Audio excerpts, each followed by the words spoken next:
Assalamualaikum warahmatullahi wabarakatuh. Innal hamdalillah nahmaduhu wa nasta'inuhu wa nastaghfiruh wa na'udzu billahi min shururi anfusina wa min sayyiati a'malina. May yahdihillahu fala mudilla lahu wa may yudlil fala hadiya lahu. Asyhadu an la ilaha illallah wahdahu la syarika lahu wa asyhadu anna Muhammadan abduhu wa rasuluh. Allahumma shalli ala nabiyyina Muhammad wa ala alihi wa sahbihi ajma'in. Amma ba'd. Yang saya hormati Bapak Rektor Universitas Muhammadiyah Ponorogo dan juga panitia kajian Ahad pagi Masjid Al-Manar, Bapak-bapak dan ibu sekalian, jamaah kajian Ahad pagi yang dimuliakan Allah. Alhamdulillah, pada pagi yang cerah ini kita masih diberikan oleh Allah Subhanahu wa taala nikmat yang berupa kesehatan dan juga kesempatan, sehingga kita masih bisa meluangkan waktu kita untuk tafaqquh fid-din, untuk mendalami agama di dalam sebuah forum keilmuan, yaitu tradisi kajian Ahad pagi di lingkungan Universitas Muhammadiyah atau warga Muhammadiyah. Salawat dan salam semoga senantiasa terlimpahkan kepada Nabi Muhammad SAW, keluarganya, sahabatnya, dan seluruh orang yang mengikuti sunnahnya sampai hari kiamat. Bapak dan ibu sekalian yang dimuliakan Allah, topik pada kajian pagi hari ini, topiknya cukup berat, tapi insya Allah kita penting untuk memahami topik tersebut berkaitan dengan model mazhab, akidah dan fikih dalam Muhammadiyah. Sebuah pertanyaan yang sering muncul di kalangan warga Muhammadiyah. Sebenarnya Muhammadiyah itu mazhabnya apa? Tidak bermadzhab. Apakah anti mazhab? Juga enggak. Tidak bermadzhab, tetapi juga tidak anti apa? Mazhab. Tidak bermadzhab dan juga tidak anti bermadzhab. Ini dalam bidang akidah atau fikih atau juga tasawuf. Misalnya dalam akidah ada 3 aliran yang masuk dalam lingkup Ahlus Sunnah wal Jamaah. Ada Asy'ariyah, ada Maturidiyah, ada Balaghi Ba'du, ada Salafiyah. Muhammadiyah yang mana? Asy'ariyah kah? Maturidiyah kah? Atau Asy'ariyah kah? Kadang-kadang itu juga kita penting untuk apa? Menjawab, iya atau enggak Pak Bud, ya kan? Kemudian dalam fikih juga ada banyak mazhab, tapi dari sekian mazhab Sunni yang paling populer kita sebut dengan istilah al-madzahib al-arba'ah, mazhab 4. Yang pertama, mazhab yang didirikan oleh Al-Imam Abu Hanifah An-Nu'man ibn Thabit, pengikutnya disebut Hanafiyah. Yang kedua, mazhab yang didirikan oleh Al-Imam Malik ibn Anas, pengikutnya disebut Malikiyah. Yang ketiga, mazhab yang didirikan oleh Muhammad ibn Idris Asy-Syafi'i, pengikutnya disebut apa? Syafi'iyah. Dan mazhab ini cukup populer dan mengikuti banyak pengikut di Asia Tenggara. Sehingga dalam keberagamaan kita nggak lepas dari mazhab Syafi'i. Kemudian mazhab yang terakhir yaitu mazhab yang didirikan oleh Al-Imam Ahmad ibn Hanbal Asy-Syaibani, pengikutnya yang disebut sebagai Hanabilah atau Hambaliyah. Lah Muhammadiyah, Hanafiyahkah, Malikiyahkah, Syafi'iyahkah atau Hambaliyah? Yang mana Pak Bu? Kalau jenengan kok giling-giling semuanya? Berarti Muhammadiyah bukan Syafi'iyah. Bukan Syafi'iyah. Nanti kita jawab ya. Kemudian misalnya kalau kita mengkaji tasawuf, tasawuf itu banyak alirannya, disebut dengan thariqah. Ada Syadziliyah, ada Naqsabandiyah, ada apa? Qadiriyah, nggak kenal Bu. Nah kita di dalam Muhammadiyah itu ikut aliran thariqah apa? Apa Pak Bu? Ikut tarjih atau Muhammadiyah saja ya. Nah itu. Sehingga topik kita itu penting untuk kita dalami supaya kita semakin mantap di dalam apa? Bermuhammadiyah. Bapak dan Ibu sekalian yang dimuliakan Allah, di dalam manhaj tarjih, di dalam apa? Manhaj tarjih. Apa itu manhaj tarjih? Manhaj itu metodologi atau the way of thinking, cara berpikir atau thariqatut tafkir. Bagaimana kita memiliki metodologi di dalam melihat apa? Sesuatu. Itu disebut apa? Manhaj. Manhaj tarjih artinya metodologi yang digunakan oleh majelis tarjih di dalam melakukan istinbat hukum. Di dalam apa? Melakukan istinbat hukum. Dari sekian rumusan manhaj tarjih, yang paling penting itu adalah al-masail al-khams, adalah masalah 5 atau mabadi' khamsah. Al-masail al-khams, masalah 5, itu isinya apa? Isinya apa Bu? Sudah tahu belum? Nah, bapaknya yang di belakang, masalah 5 itu apa saja Pak Bu? Jenengan hafal masalah 5? Cuma 5 saja, enggak kayak masalah yang jenengan itu banyak. Enggak penting untuk diingat-ingat, kalau bisa dilupakan. Nah kita di Muhammadiyah itu punya masalah 5. Tapi insya Allah masalah 5 yang ada di Muhammadiyah itu menjadikan jenengan cerdas, bukan malah menjadikan jenengan ruwet. Banyak masalah itu kan semakin ruwet Pak Bu. Jadi betul? Iya.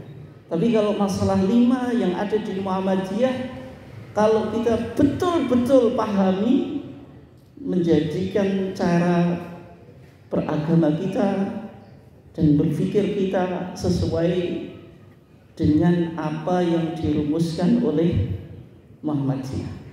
Yang pertama, masalah 5 itu respon Muhammadiyah terhadap pertanyaan ma huwa din. Apa itu? Agama. Yang kedua, masalah 5 itu respon Muhammadiyah terhadap pertanyaan ma hiya dunya. Apa yang disebut dengan dunia. Yang ketiga, masalah 5 itu respon atau jawaban Muhammadiyah terhadap pertanyaan ma hiyal ibadah. Apa yang disebut dengan ibadah. Yang keempat adalah respon atau jawaban Muhammadiyah terhadap pertanyaan ma huwa sabilullah. Apa yang disebut dengan sabilillah. Yang terakhir, yang ini mungkin bisa mengagetkan jenengan, yaitu respon dan jawaban Muhammadiyah terhadap pertanyaan ma huwal qiyas. Apa yang disebut dengan qiyas. Loh, kalau gitu Muhammadiyah pakai qiyas ya? Bukankah ijma' dan qiyas itu sudah diklaim oleh tetangga sebelah? Kalau tetangga sebelah itu cara beragamanya berdasarkan Al-Quran, Al-Hadis atau As-Sunnah. Yang ketiga Al-Ijma'. Yang keempat Qiyas. Al-Quran, Hadis, Ijma', Qiyas. Bukankah di Muhammadiyah itu kita hanya Al-Quran dan As-Sunnah saja? Terus kenapa ada di Muhammadiyah pertanyaan tentang ma'wal qiyas, apa yang disebut dengan qiyas? Berarti kesimpulannya Muhammadiyah memakai qiyas atau enggak? Bapak dan Ibu sekalian diberikan Allah, pakai atau enggak? Pakai atau enggak, Pak? Pakai. Tetangga sebelah pakai qiyas atau enggak?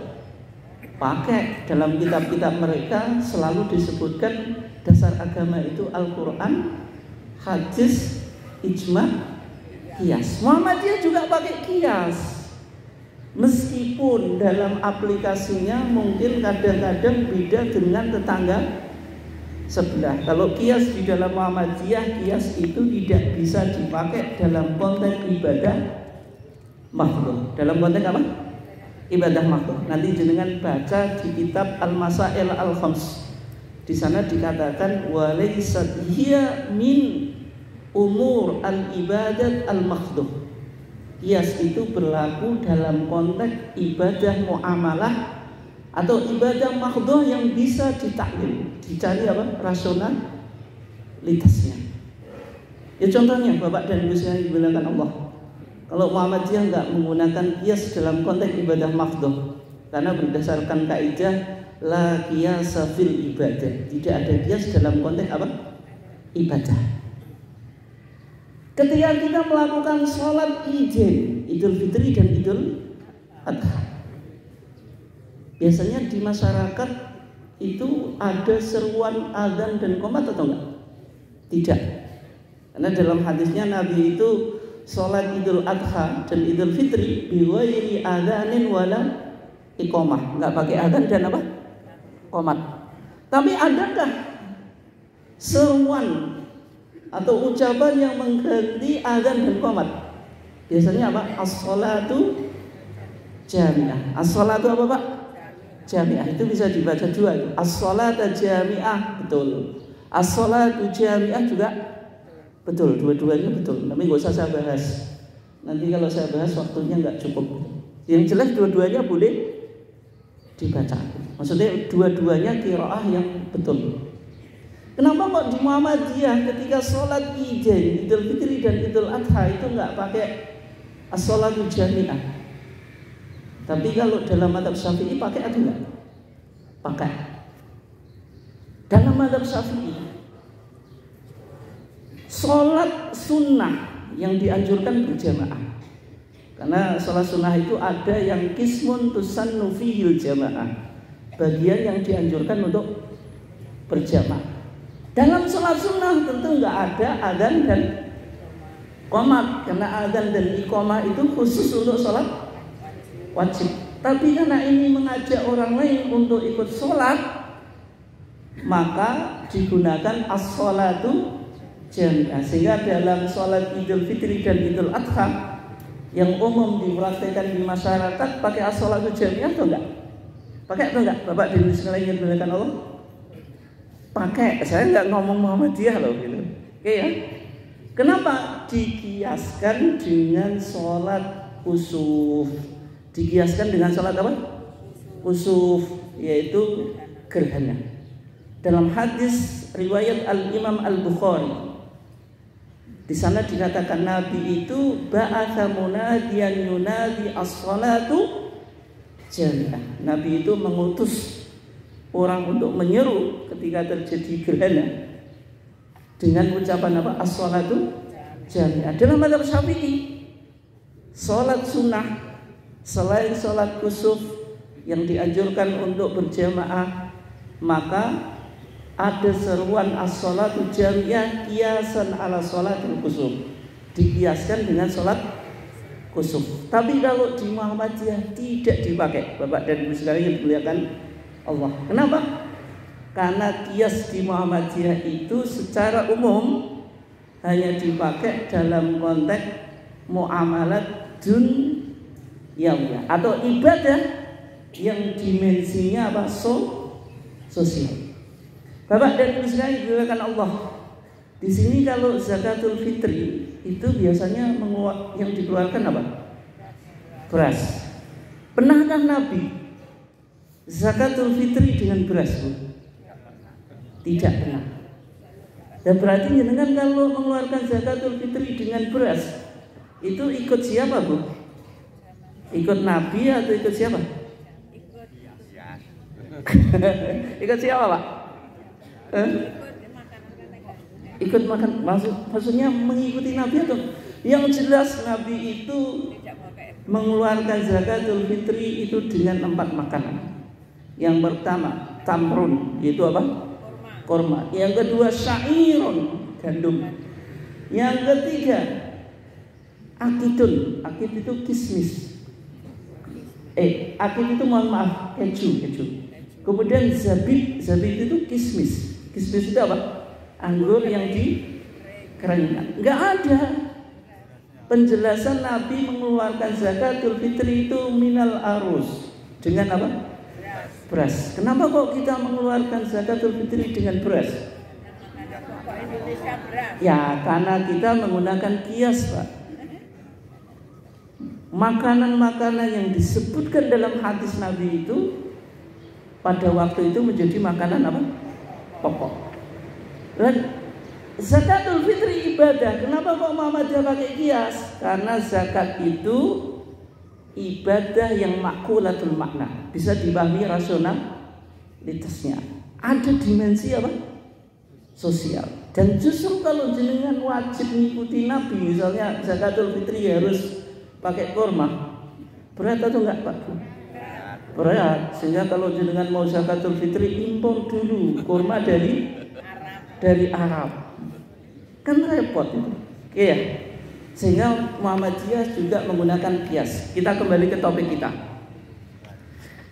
Dari masalah 5 ini, Bapak dan Ibu sekalian yang dimuliakan Allah, tapi sebelumnya masalah 5 tadi apa? Biar saya yakin kalau jenengan hafal dan insya Allah paham. Apa yang pertama? Agama. Yang kedua, Bapak? Kayaknya ibu-ibunya lebih respon ya, daripada bapaknya. Dunia. Yang ketiga, Bapak? Tuh, kok ibu-ibunya lagi yang jawab? Ibadah. Yang keempat? Sabilillah. Yang kelima? Kias. Jadi cuma masalah 5, nggak sebagaimana masalah kita. Kalau masalah kita banyak, semakin dia ingat semakin pusing.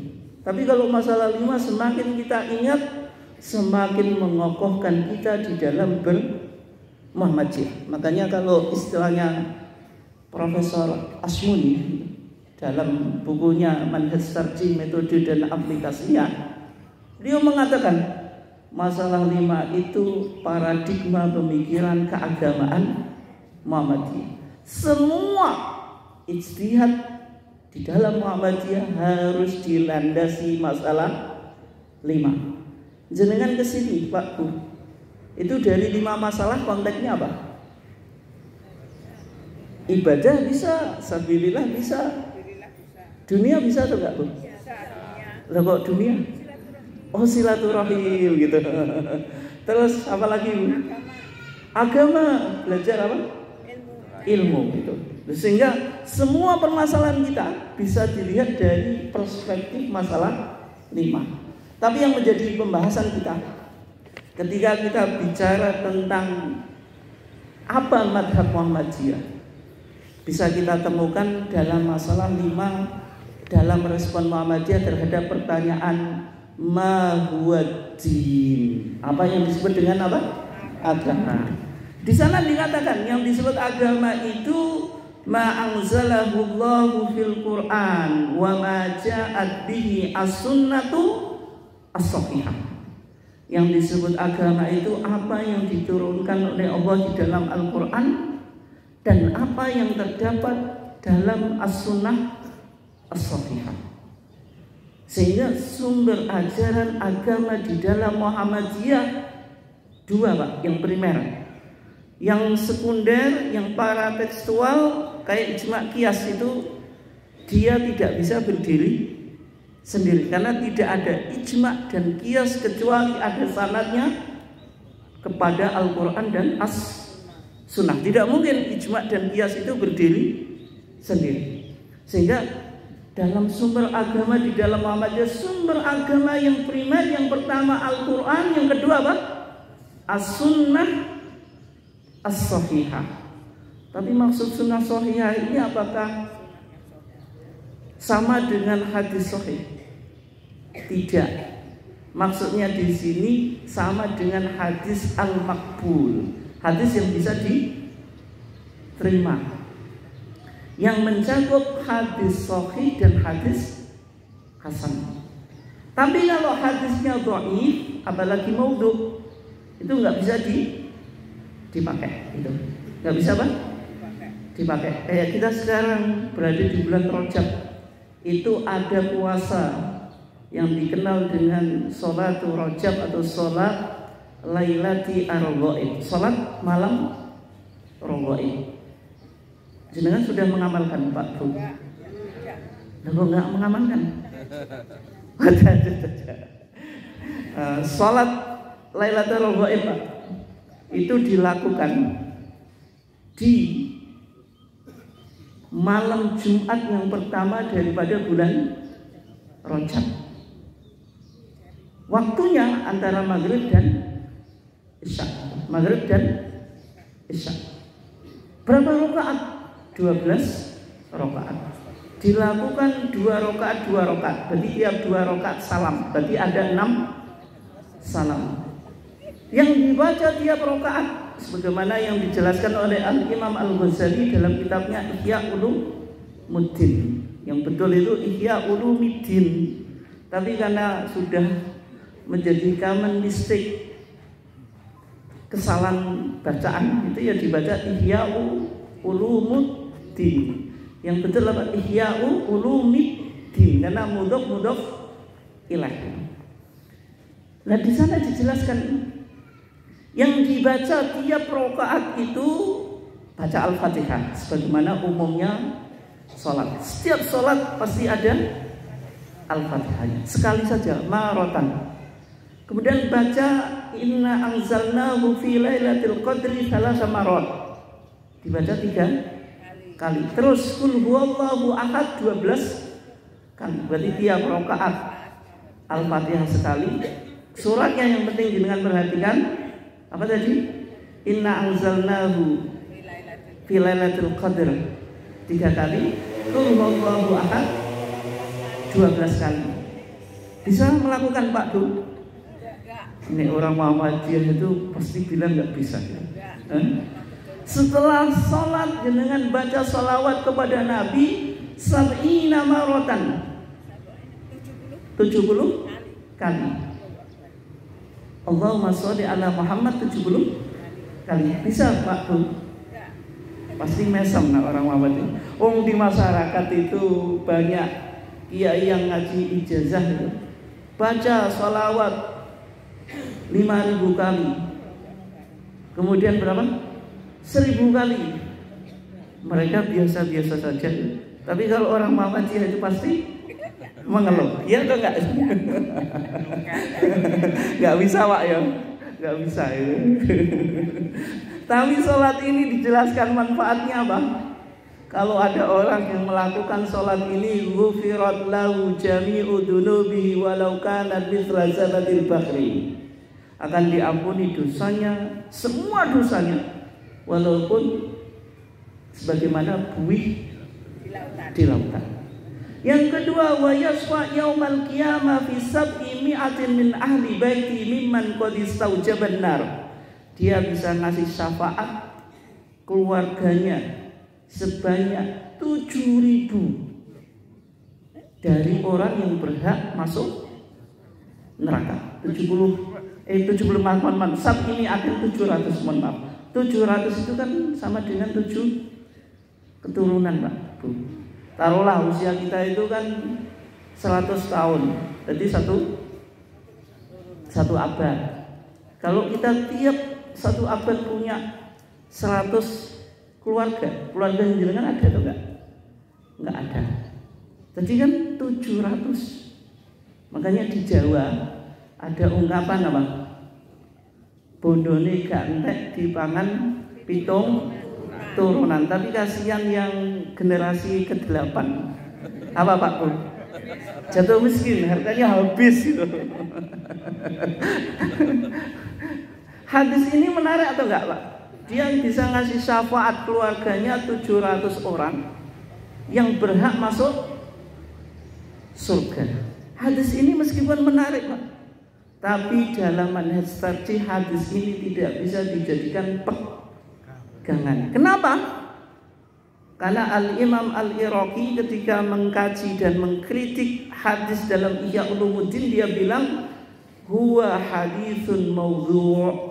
Ini hadis yang palsu sehingga tidak bisa dipakai atau diamalkan. Sehingga dalam definisi agama yang ada dalam Muhammadiyah, di sana dikatakan sumber ajaran agama yang pertama Al-Quran, yang kedua apa? As-Sunnah As-Sahihah. Tapi maksud As-Sunnah As-Sahihah ini hadis makbul, mencakup hadis sahih dan hasan. Kalau dhaif atau maudhu' tidak bisa dipakai sebagaimana hadis yang bicara tentang sholat raghaib atau sholat rojab, tidak bisa dipakai. Tapi Bapak dan Ibu sekalian dimuliakan Allah, istilah as-sunnah as-sahihah itu diperbaiki dalam putusan tarjih. Sekarang menjadi makbulah, maksudnya yang bisa diterima, bukan hadis yang sahih saja. Nanti kalau dipahami Muhammadiyah hanya pakai hadis yang sahih, ternyata dalam putusan kita yang berkaitan dengan sholat ijen atau putusan tarjih yang berkaitan dengan apa, sholat ijen itu putusan Garut 1976. Di sana dikatakan sholat ijen itu pakai takbir zawaid. Zawaid itu maksudnya apa? Tambahan, yaitu 7 di rakaat pertama, 5 di rakaat yang kedua. Di sini kalau sholat ijen pasti ada takbir zawaid atau enggak? Pasti ada, enggak mungkin tidak ada kan? Tapi di Jawa Barat Pak, ada sholat id tanpa takbir zawaid. Kalau jenengan misalnya melakukan sholat id tanpa takbir zawaid, jenengan merasakan nuansa atau atmosfer sholat apa? Sholat id atau sholat apa? Sholat duha secara berjamaah atau sholat subuh keringan. Sholat subuh keringan tahu Pak? Kasar. Nah, kenapa mau kita amalkan?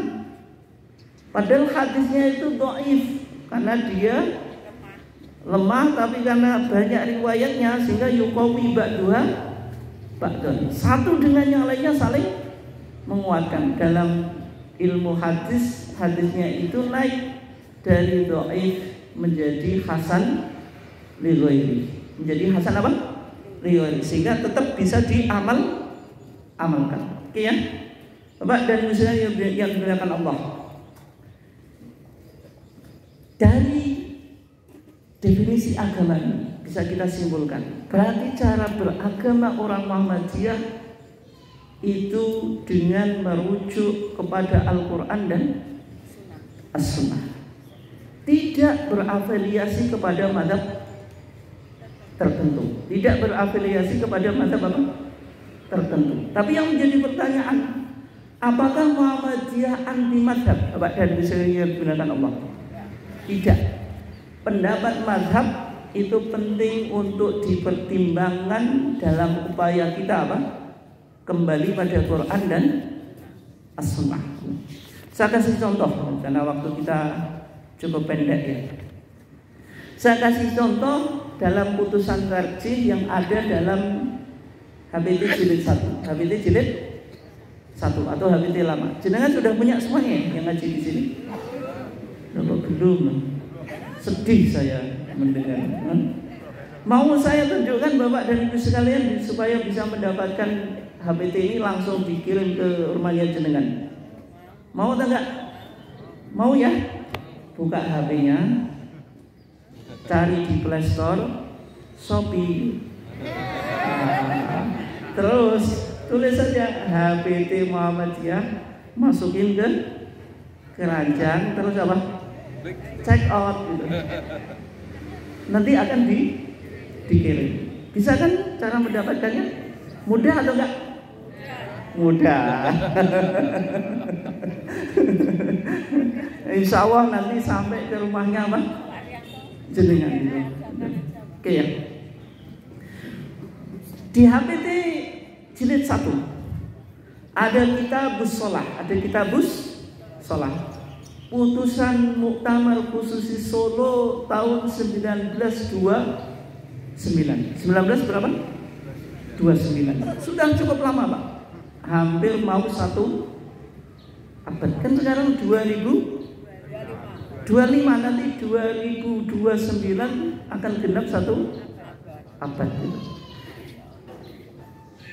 Di kitab sholah kita ada hal yang menarik. Kalau Muhammadiyah masih mempertimbangkan kitab apa?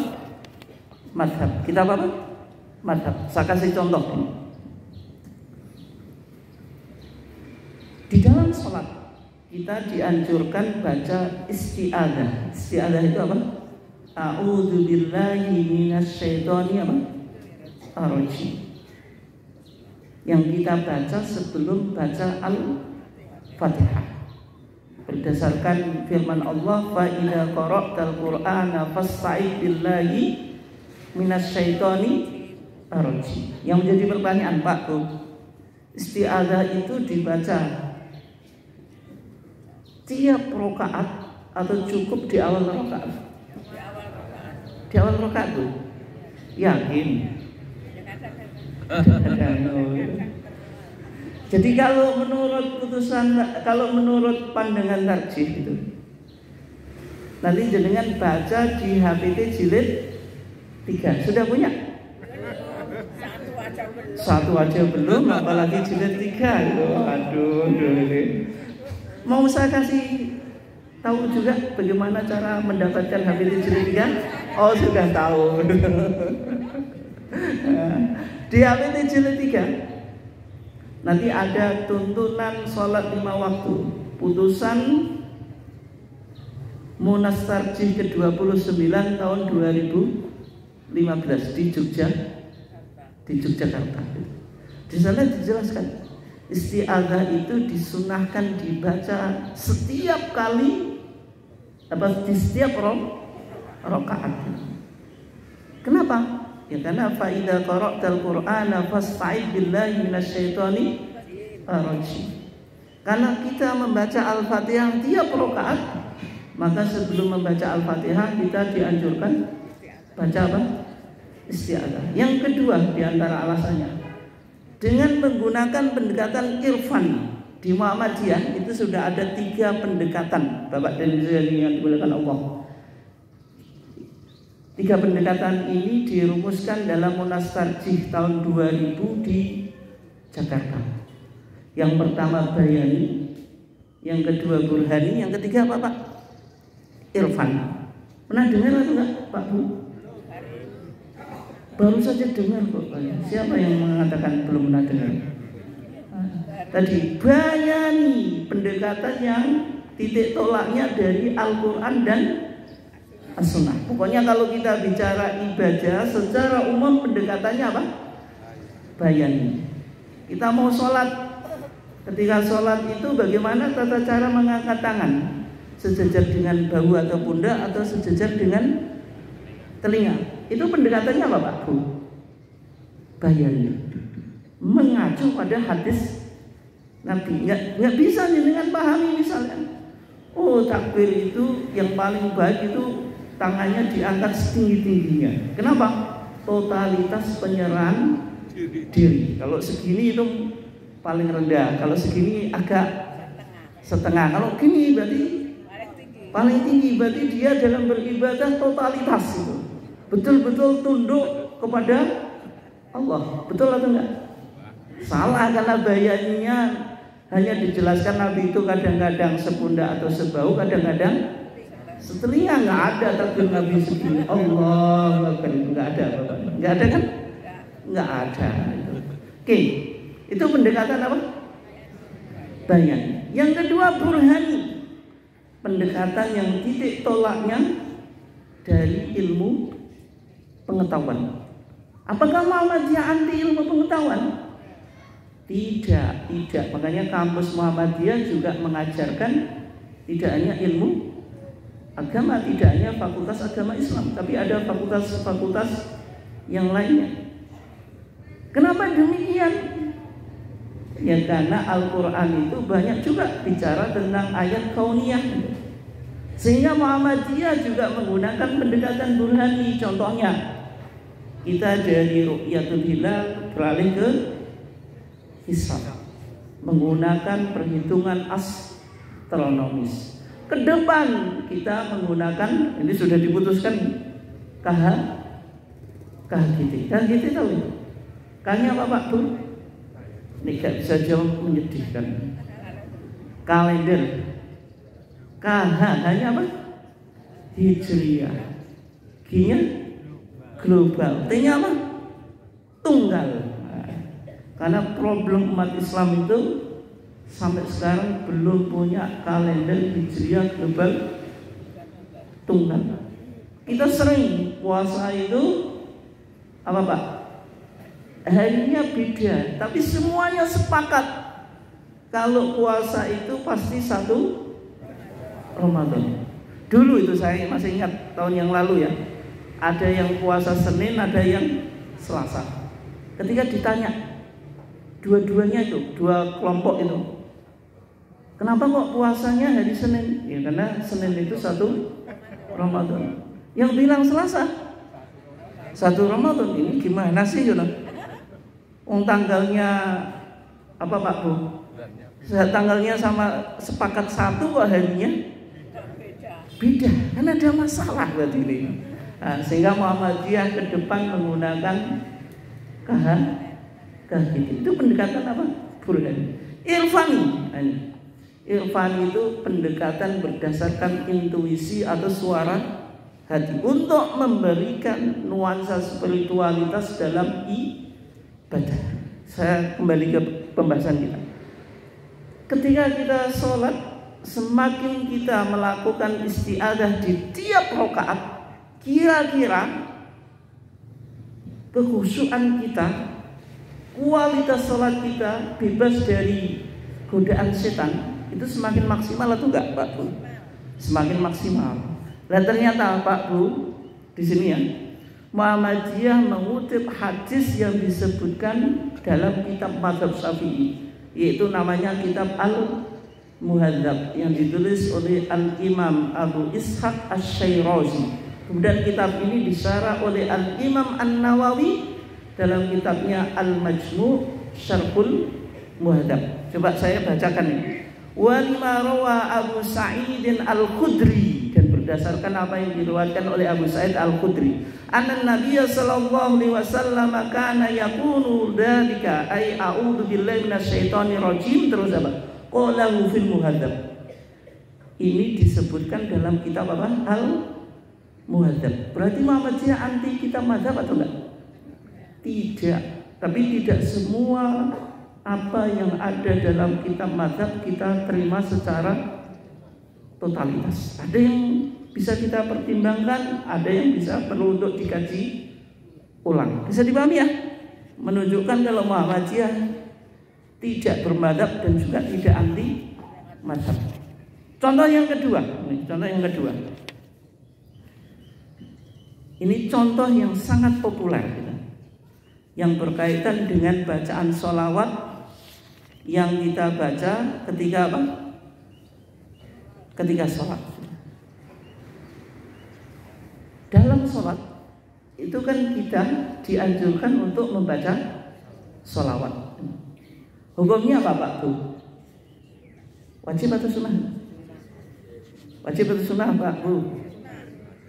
Kok ada dua madhab yang jenengan? Ada yang ngomong sunnah, ada yang ngomong wajib. Tapi bapak-bapaknya, bapak kalau jenengan khutbah itu biasanya khatib itu menutup khutbahnya itu dengan ayat apa? Innallaha wa malaikatahu apa Pak?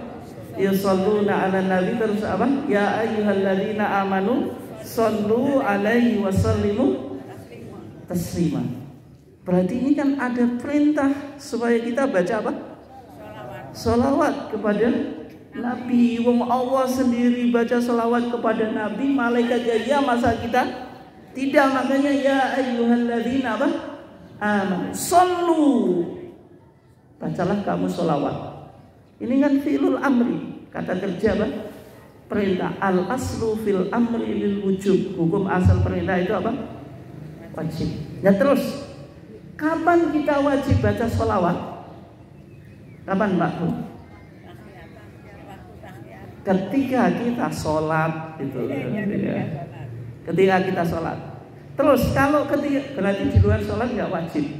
Meskipun kata Nabi, rohima anfu rojulin. Rohima itu apa Pak Bu?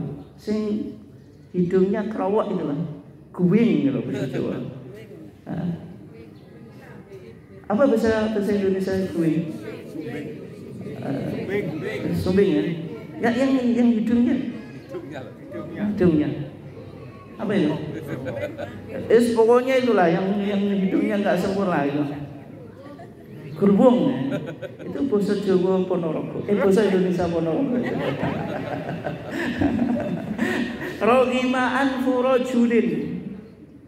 Kata Nabi apa? Hidungnya itu lubang seseorang yang namanya dia disebutkan nama Nabi terus walam yusolli alaihi, kata Nabi. Dia tidak mau sholawat kepadaku. Tapi hukumnya tetap sunnah, baca sholawat di luar apa? Sholat. Tapi kalau dalam sholat hukumnya apa? Wajib. Tapi yang menjadi pertanyaan Pak, ketika apa? Ketika tahiyat awal dan tahiyat yakin Bu? Jangan sembarang loh menjawab ke saya ya. Kalau tasawuf awal itu wajib Bu. Nabi itu pernah sholat duhur 2 rakaat summa salama, terus Nabi apa? Salam. Jadi Nabi itu mengimami sholat duhur ihda sholatayil asyi, salah satu dari sholat siang. Tapi kalau riwayat Imam Muslim itu maksudnya sholatul asri. Tapi sebagian ulama bilang sholatul duhur.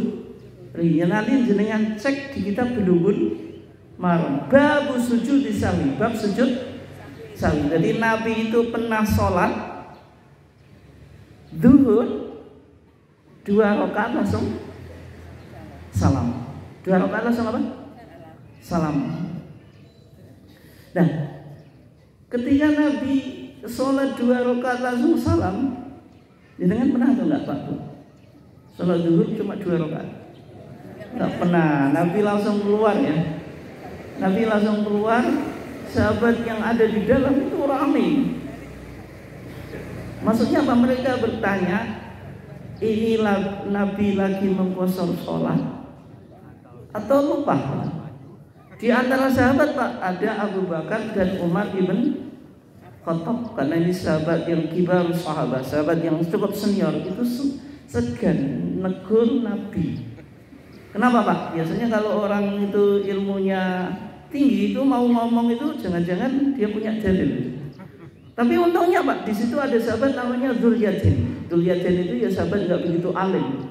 Orang kalau nggak alim itu ngomongnya ceplas-ceplos. Tapi ini yang jenengan ngomong ceplas-ceplos kalau ngaji nggak apa-apa Pak. Saya malah senang gitu. Kalau jenengan diam khusyuk itu, saya malah bingung. Ini paham atau ngantuk ya? Tapi kalau ceplas-ceplos itu saya malah suka, meskipun jawabnya salah itu. Karena menunjukkan dia mengikuti apa yang saya sampaikan. Tapi kalau khusyuk diam itu, coba ini sana pojok itu kayaknya diam gitu ya. Oh, dia kayak yang itu loh, yang mesem itu loh, yang ketawa itu loh. Siapa itu? KB. Kembali ke tadi ya. Berarti Nabi kan sholat zuhur 2 rakaat.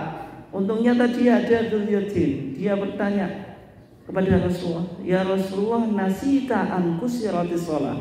Engkau lupa atau sholatnya di qasar?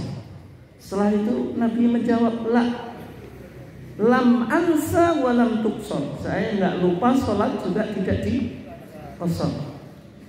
Kata Dzulyatin, "Bala qad nasita ya Rasulullah." Engkau betul-betul apa? Lupa. Setelah itu Nabi apa? Kembali ke masjid melengkapi 2 apa? Rakaat lagi. Kemudian salam, setelah itu sujud sahwi. Berarti kadang-kadang sujud sahwi itu setelah salam. Tapi kalau jenengan masih bingung mana yang dilakukan sebelum salam, mana yang setelah salam, saya katakan ke jemaah saya, sudah ikuti mazhab Syafi'i saja. Kalau mazhab Syafi'i itu sujud sahwi tempatnya selalu sebelum salam. Tapi kalau di tarjih ada yang sebelum salam, ada yang setelah salam. Kadang-kadang juga nggak bisa mengingat-ingat ini yang sebelum salam atau setelah salam. Di antaranya yang dilakukan setelah salam, ketika kekurangan rakaat atau menambah rakaat, itu ya. Tapi kalau jenengan bingung ya, kayak mazhab Syafi'i, pokoknya sebelum salam. Nah, dari hadis ini Bapak dan Ibu saya dimuliakan Allah, ketika Nabi lupa nggak baca sholawat kepada Nabi di tasyahud awal, atau mungkin di hadis yang lain Nabi itu pernah sholat zuhur juga, tapi dia waktunya tasyahud langsung apa? Langsung berdiri. Ketika itu Nabi tidak kembali duduk. Berarti kan Nabi meninggalkan tasyahud awal. Sehingga disimpulkan yang wajib baca sholawat itu di tasyahud akhir. Jelas atau enggak? Jelas. Sekarang kita coba kaji lebih dalam. Bacaan sholawat kepada Nabi itu yang jenengan hafal apa Pak Bu? Allahumma sholli ala sayyidina. Kok guduk-guduk tuh? Sudah saya tuntun, saya itu jarang nuntun. Allahumma sholli ala sayyidina. Kok gak gelem tak tuntun? Allahumma sholli ala Muhammad wa ala ali Muhammad. Nah, itu kayak yang ada dalam HPT kita, tanpa tambahan sayyidina. Di HPT kita di kitab sholat dikatakan tsumma tusalli ala nabi sallallahu alaihi wasallam qailan Allahumma sholli ala Muhammadin wa ala ali Muhammadin, dan seterusnya sampai innaka hamidum majid. Yang menjadi pertanyaan Bapak dan Ibu sekalian dimuliakan Allah, kenapa dalam bacaan sholawat kepada Nabi di dalam sholat di Muhammadiyah tidak ada tambahan sayyidina? Buktinya apa tadi? Dengan tak tuntun pakai sayyidina juga nggak mau. Kenapa Pak Bu? Kalau nggak pakai sayyidina? Hah?